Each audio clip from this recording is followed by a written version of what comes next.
Fala galera! Continuando os vídeos sobre a vida na Idade Média, o poder dos reis não era absoluto na era medieval. As pessoas também ficavam putas quando a alta nobreza ferrava com as suas vidas, principalmente quando mexia nos seus bolsos. E várias revoltas aconteceram na Idade Média. E a maior de todas, a mais famosa, foi a Revolta dos Camponeses, ou a Grande Revolta de 1381, lá na Inglaterra, quando os camponeses queriam acabar com os impostos, o limite de salários, a riqueza da igreja e o sistema de servidão. Uma revolta do povo contra o sistema. Bora ver tudo isso, mas antes, mete a foice e o machado no like. Se inscreve no canal, ativa o sininho e compartilha esse vídeo com os amigos. Nossa viagem vai voltar cerca de 700 anos no passado, quando lá na Inglaterra, no final do século XIV, o pau tava comendo de todos os lados. No começo do século XIV, reinava por lá o rei Eduardo II, que, para resumir, era um rei bem ruinzinho, tão ruim que o parlamento forçou ele a abdicar no final. E é isso mesmo que você ouviu, existia parlamento na Inglaterra medieval e eles tiravam os reis do poder. Outros reinos também tiravam seus reis do poder. Seu sucessor e filho, o Eduardo III, fez várias reformas, mas muitas delas deixou os camponeses muito putos da vida. Além disso, no meio do seu reinado, veio a peste negra, que começou em 1348. Sobre a peste, toda a desgraça que ela causou e até a sua possível origem na China, tem esse meu vídeo aqui explicando tudo. Vê lá depois. Entre Eduardo III e o seu sucessor, o rei Ricardo II da Inglaterra, novas leis foram criadas. A primeira foram 3 impostos sucessivos que cobravam pela renda de cada pessoa. Tipo o imposto de renda, mas era um valor fixo por indivíduo. Esse imposto per capita deveria ser pago por qualquer pessoa com mais de 15 anos. Só que não importava se a pessoa podia pagar ou não, ela devia de qualquer jeito. Então foram 3 impostos de renda, mas já tinha 27 impostos criados na Inglaterra medieval. A galera não tava curtindo nadinha essa história aí. Bom, nem você curte pagar impostos hoje em dia. Outra medida ainda pior, com a peste negra, cerca de 1/3 da população morreu por causa da doença. Depende do lugar, de 30% a 50% das pessoas foram pro saco. Assim, a mão de obra ficou escassa, as pessoas morreram e não tinha quem trabalhar. O valor dos salários, assim, passa a aumentar, ficar maior. Cara, isso é economia básica. A economia também valia na era medieval, a ciência. E, infelizmente, por lá também tinha o controle de preços e salários. E a gente já sabe que resulta numa merda. Hoje em dia, se você controla preço e salário, vai dar bosta. E lá, o rei impôs um limite pro valor dos salários, depois da peste negra, para não ficar muito caro os salários. E é óbvio que o povo ficou putaço. A mão de obra ficou ainda mais escassa e quem trabalhava não recebia o suficiente para comprar as coisas. A economia inglesa estava indo pro buraco. Muitos senhores de terras, os senhores feudais, tentaram contornar esse problema, fazendo seus trabalhadores voltarem a ser servos, trabalhar dentro de suas terras, economizando assim os salários que eles pagariam. O feudalismo, nessa época, já estava em grande declínio com a ascensão da burguesia e o maior controle do Estado, mas a ideia de servidão ainda não tinha saído da cultura medieval. E para ficar claro, servidão não é a mesma coisa que escravidão. Servidão é a troca de trabalho por moradia, proteção e um pedaço de terra para você poder cultivar e criar seus animais. Vou deixar o vídeo da verdade do feudalismo aqui para você ver depois. Mas agora que os camponeses já podiam receber dinheiro pelo seu trabalho e sair do campo e morar na cidade, ter seus próprios negócios, enfim, sair desse sistema de feudalismo, fica difícil o cara voltar à antiga vida no campo, né? Para piorar esse caldo, nessa época a igreja detinha grandes propriedades e muitas riquezas. O clero vivia no luxo e deixava bem exposto isso, bem claro.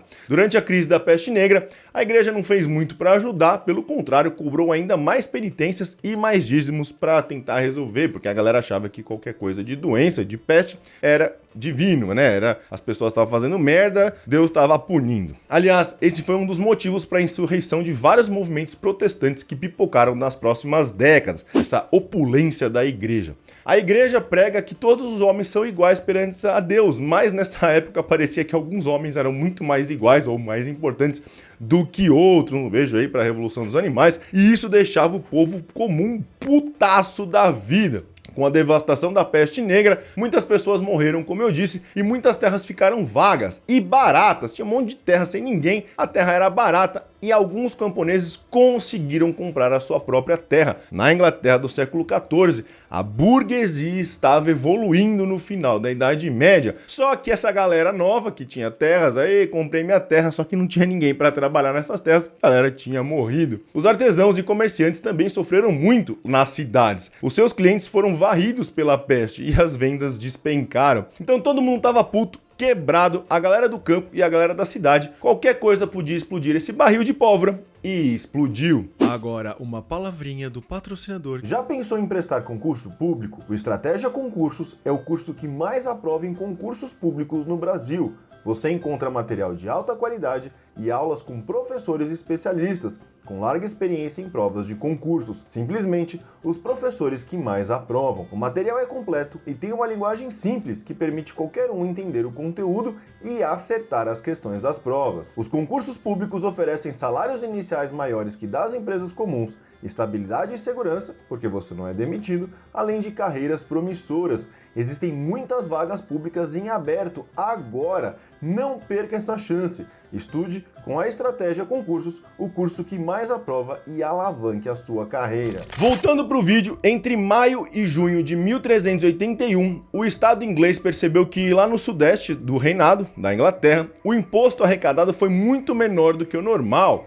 E aí eles enviaram oficiais ali do estado, inspetores, para ver o que estava rolando, porque a galera não estava pagando. Claro que o pessoal estava sonegando o imposto de renda e esses inspetores oficiais começaram a cobrar o dinheiro. E isso foi a gota d'água para a revolta. Vários desses oficiais, além dos xerifes locais que estavam ali impondo a cobrança, foram sequestrados pelo povo e assassinados. Os rebeldes formaram bandos e começaram a percorrer o campo a cavalo, incendiando a mansão dos nobres e destruindo os registros oficiais. Era um sinal claro que eles queriam acabar com o sistema senhorial de vez. Os líderes dessa rebelião eram pequenos agricultores, relativamente bem de vidas, os burgueses e até alguns guardas das vilas, juntos com padres das paróquias locais. A gente vê então que foi uma revolta de todo o povo contra o sistema, de todas as vertentes, do clero, da classe militar e do povo e da burguesia. Os camponeses, os servos, até o baixo clero, como a gente viu.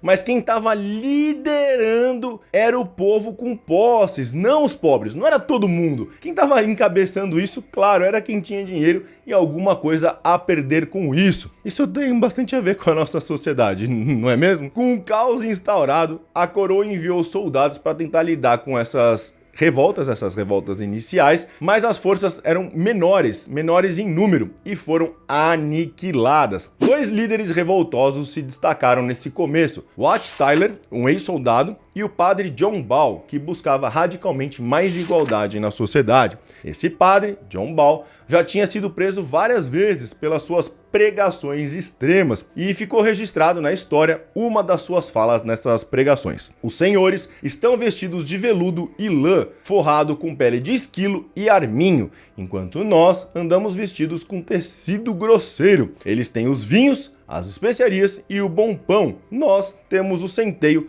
as cascas e a palha, e a gente ainda bebe água. Eles têm abrigo e conforto em suas belas mansões, e nós temos dificuldades e trabalho árduo, o vento e a chuva nos campos. E de nós deve vir, do nosso trabalho, as coisas que os mantêm no luxo. Olha aí o Karl Marx da Idade Média. Você acha que o Capital nasceu no século XIX? Acho que foi. Não, meu filho, na Idade Média já tinha uma galera aí comunista revolucionária. Logo, essas ideias revolucionárias se espalharam por toda a Inglaterra medieval, e a revolta tomou todo o reino. E eles tinham uma missão: confrontar o rei e pedir as mudanças. Então é importante dizer que os rebeldes não queriam derrubar o rei, eles até tinham jurado lealdade ao rei, eles queriam a monarquia, mas eles queriam mudanças no Estado, nas leis, nos impostos, nas cobranças. Os rebeldes marcharam para Londres no dia 11 de junho, devastando tudo por onde passavam e recrutando quem quisesse ir junto no caminho.